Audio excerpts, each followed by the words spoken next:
Assalamualaikum warahmatullahi wabarakatuh. Kembali lagi dengan saya Aklin Hairunisa. Nah, kali ini saya akan menganalisis novel yang berjudul Negeri Lima Menara menggunakan pendekatan mimetik. Apa yang dimaksud dengan pendekatan mimetik? Nah, menurut Abrams, pendekatan mimetik adalah pendekatan kajian sastra yang menitik beratkan kajiannya terhadap hubungan karya sastra dengan kenyataan di luar sastra. Kemudian Waluyo juga berpendapat bahwa cerita fiksi merupakan refleksi kehidupan masyarakat. Bahkan karya sastra ini sering disebut sebagai dokumentasi sosial. Untuk dapat menganalisisnya, kita perlu membaca novel Negeri Lima Menara ini dengan seksama, kemudian mencari setiap peristiwa-peristiwa yang kira-kira sesuai dengan kenyataan yang ada. Peristiwa yang sudah kita catat tadi kemudian kita bandingkan dengan peristiwa yang benar-benar terjadi di kenyataan. Nah, berikut ini akan dipaparkan beberapa peristiwa-peristiwa di dalam novel Negeri Lima Menara yang sesuai dengan kenyataan. Yang pertama, jadwal harian santri.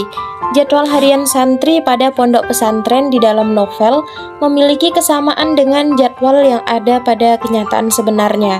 Misalnya pada kesamaan total waktu belajar yaitu sama-sama 9 jam.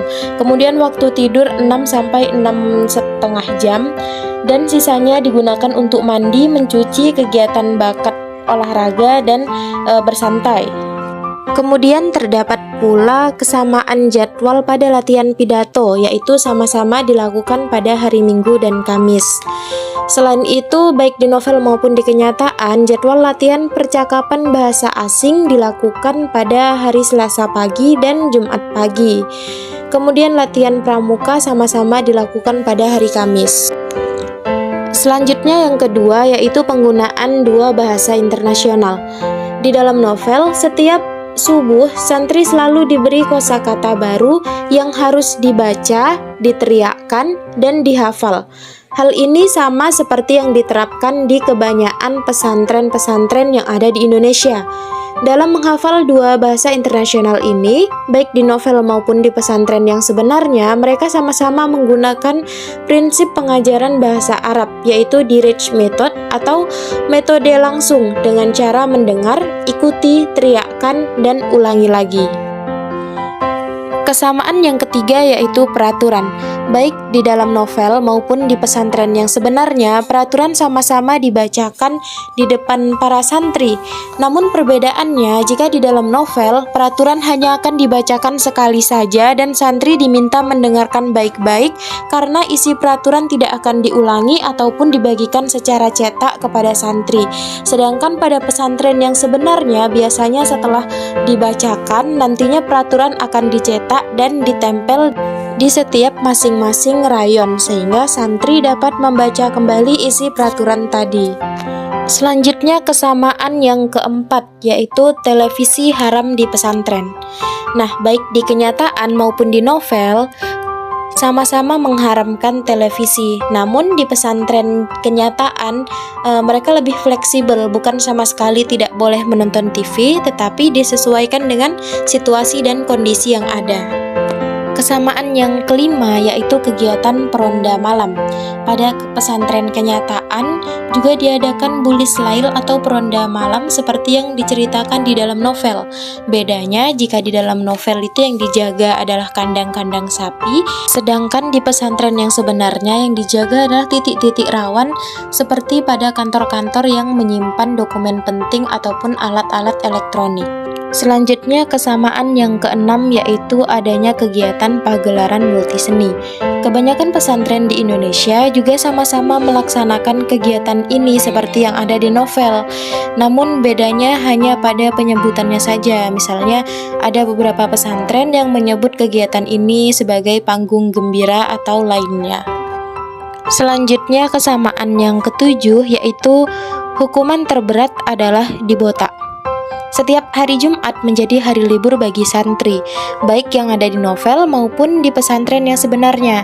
Pada hari Jumat ini, santri diizinkan keluar dengan batas waktu yang ditentukan, yaitu dari pukul 8 pagi hingga pukul 5 sore. Nah, jika terlambat, maka santri akan diberi sanksi. Jika keterlambatannya sangat fatal, maka sanksi yang diberikan adalah dihukum botak. Kesamaan selanjutnya yang ke-8 yaitu ijazah.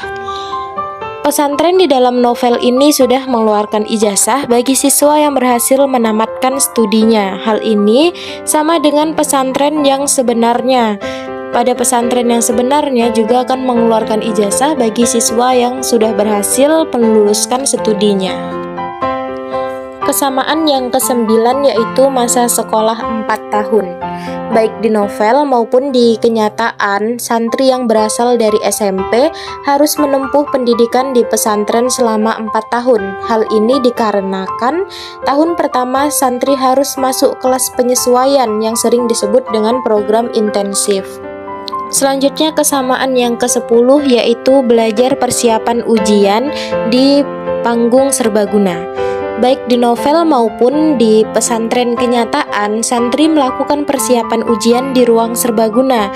Bedanya, saat di novel dilakukan selama sebulan, sedangkan di pesantren yang asli hanya dilakukan selama 2 minggu.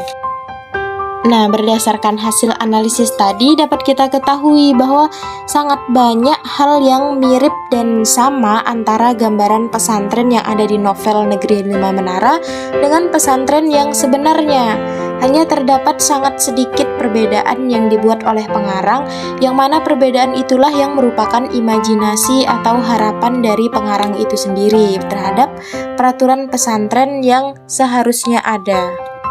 Dari situ dapat kita simpulkan bahwa ternyata memang benar bahwa karya sastra itu merupakan dokumentasi sosial.